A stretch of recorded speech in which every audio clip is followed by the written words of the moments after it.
அனைவரையும் பண்புடன் வரவேற்கிறேன். ஆப்பிரிக்கா தேசத்திலிருந்து மிஸ்டர் டியூட்டன் என்பவரின் ஊழிய எக்ஸ்பீரியன்ஸை குறித்து நம்மளிடம் ஷேர் பண்ண வந்திருக்கிறார். மிஸ்டர் டியூட்டன், உங்களோட ஊழிய எக்ஸ்பீரியன்ஸை பற்றி என்கிட்ட ஷேர் பண்ணுங்க.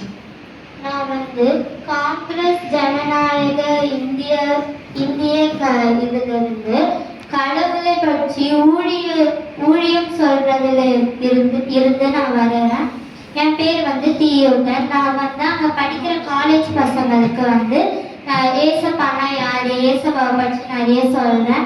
அதுவும் இல்லாம ஊழியம்னா என்ன, ஊழியம் எப்படி பண்றது அதெல்லாம் சொல்லி கொடுத்து அவங்கள சர்ச்சுக்கு கூட்டிட்டு போய் உங்க சர்ச்னா எப்படி இருக்கும், சர்ச்ல என்னென்னலாம் பாட்டு பாடுறாங்க எல்லாத்தையும் அவங்களுக்கு நான் சொல்லி கொடுப்பேன். திடீர்னு அன்னைக்கு ஒரு நாள் எங்க வீட்டுக்கு சில பேர் இந்த மாதிரி வேதம்னா என்ன, வேத வாசிப்புனா என்ன, பாட்டுலாம் பாடினாங்க, ப்ரேயர்லாம் பண்ணாங்க. அதுக்கப்புறமா தான் எனக்கு தெரிஞ்சுது அவங்க செவன்த் டே அட்வென்டிஸ்ட் சர்ச்ல இருந்து வந்திருக்காங்கன்ட்டு. அப்போ நாங்க வேற சர்ச்சு, செவன்த் டே அட்வென்டிஸ்ட் அவங்க வேற சர்ச்சு. அவங்க அவங்க சர்ச்ல 3 நாள் கூட்டம்ட்டு ஒன்று நடந்ததுன்ட்டு எங்களை இன்வைட் பண்ண வந்தாங்க. நாங்களும் சரின்ட்டு போயிட்டு வரலான்னு சொல்லிட்டு நாங்களும் சரின்னு சொல்லிட்டோம். அடுத்த நாள் முதலாம் நாள் இரவு நானும் என் மனைவியை மட்டும் நாங்கள் அங்கே போனோம். அப்போ அங்கே பயங்கரமான மிருகங்கள்லாம் அங்கே இருந்தது. அப்போ அதை பார்த்துட்டு எனக்கும் ரொம்ப பயமா இருந்தது, என் மனைவிக்கு ரொம்ப பயமா இருந்தது. அப்போ எனக்கு ஒரு கேள்வி இருந்தது எனக்குள்ள, ஏன் இங்க இந்த மாதிரிலாம் விலங்கு இருக்கு, ஏன் இங்க இந்த மாதிரிலாம் வச்சிருக்காங்க, இது என்ன சர்ச்சா இல்லை வேற ஏதாவதா, நம்ம சர்ச்சில் இந்த மாதிரிலாம் வச்சிருக்க மாட்டாங்களே அப்படின்னு எனக்கு தோணுச்சு. அப்போ என் மனைவிக்கு இங்க இருக்கிறது ரொம்ப பயமா இருந்தது. அதனால அவங்க அந்த இடத்த விட்டு வெளியில போயிட்டாங்க, ரொம்ப பயமா இருக்குன்ட்டு. அதனால நான் ஆனா வெளியில போல, எனக்கு பயமா தான் இருந்தது, ஆனா நான் வெளியில போல. ஏன்னா எனக்கு ஏன் அந்த விலங்கு அந்த மாதிரி வச்சிருக்காங்க, எதுக்கு அவ்வளோ பயங்கரமா இருக்க விலங்கு அங்கே வச்சிருக்காங்கன்ட்டு எனக்கு அதை பார்க்கணும். அதனால அதுக்கான ரீசன் எனக்கு தெரியணும். அதனால அவங்க என்ன சொல்றாங்கன்ட்டு கவனிக்கிறதுக்காக நான் அங்கேயே உட்காந்துட்டு இருந்தேன்.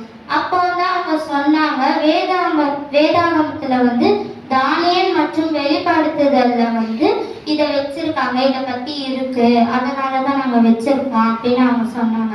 அப்புறமா தான் எனக்கு புரிஞ்சது, தானியேல் மற்றும் வெளிப்படுத்துதல்ல இது இருக்கா, அதனாலதான் இங்க வச்சிருக்காங்களா, ஓகே சரி இந்த ரீசன் எனக்கு தெரிஞ்சிருச்சுன்னு நானும் ஓகேன்னு சொல்லிட்டேன். அதுக்கப்புறமா தான் அங்க பிரசவம் நடத்தினாங்க. நான் இது வரைக்கும் நிறைய இடத்துல போய் பிரசவம் பண்ணியிருக்கேன், பிரசவம் நிறைய கேட்டிருக்கேன். ஆனா அங்க நடத்தின பிரசவம் மட்டும் என் மனசுக்குள்ள அப்படியே இருந்தது. அது எனக்கு ரொம்ப பிடிச்சிருந்தது, அது நல்லா இருந்தது. அதனால அந்த பிரசங்கத்தை என்னால மறக்கவே முடியல. அதுல லூக்கா 24:1 வாசிக்கும் பொழுது ஏசப்பாவை பத்தி நான் இன்னும் நல்லா நிறைய தெரிஞ்சுக்கிறேன். இதுக்கு முன்னாடி எனக்கு ஏசப்பாவை பத்தி தெரியும், ஆனா எனக்கு பாதி தான் தெரியும். அதை வச்சுதான் நான் காலேஜ் ஸ்டூடெண்ட்ஸ்க்கெல்லாம் எடுக்கிறேன். ஆனா அதை படிக்கும் போது எனக்கு ஏசப்பாவை பத்தி எல்லாம் நிறைய தெரிஞ்சுது.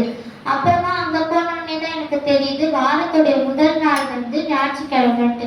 நான் இது வரைக்கும் நினைச்சிட்டு இருக்கிறது வாரத்துடைய முதல் நாள் திங்கக்கிழமைட்டு. ஏன்னா அப்பதான் ஞாயிற்றுக்கிழமை கடைசி நாள்னாரோ அப்பதான் எங்களுக்கு ஆராதனை நாள். ஆனா செவன்த் டே சர்ச்ல எல்லாமே டிஃப்ரெண்டா இருக்கு.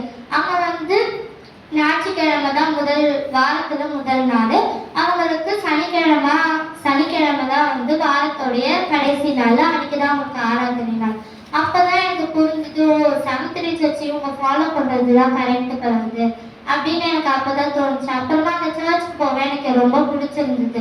அதனால அந்த சர்ச்சுக்கு நான் தொடர்ந்து போக ஆரம்பிச்சேன். அங்க ஞானஸ்தானமும் எடுத்தேன்.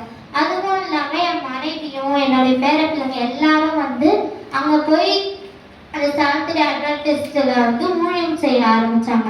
அது எனக்கு ரொம்ப பிடிச்சிருந்தது. போன வாரம் என்னுடைய சபை கிறிஸ்டான்ல இருக்கு. அது அட்வென்டிஸ்ட் மருத்துவமனையோட சேர்ந்து இருக்கு. அதுக்கு உங்களுடைய 13ஆம் வார காணிக்கை கொடுத்து உதவுனதுக்காக ரொம்ப நன்றி. இப்பொழுது அங்க ஒரு புதிய ஊடக மையம்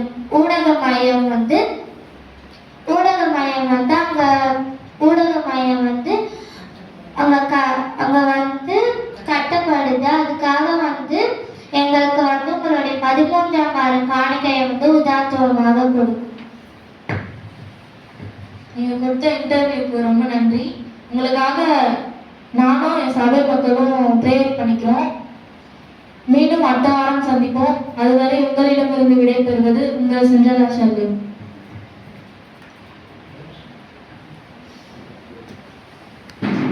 ஊழியத்தை தெளிவாக எடுத்துக் கொடுத்த சிண்ட்ரெல்லாக்கும் ஜானியாக்கும் சபையின் சார்பாக நன்றி தெரிவித்துக் கொள்கிறேன். அடுத்து வந்து விபிஎஸ்ல இவங்க கத்துக்கிற பாட்டு வந்து ஒரு ஸ்பெஷல் சாங்கா பாடுவாங்க.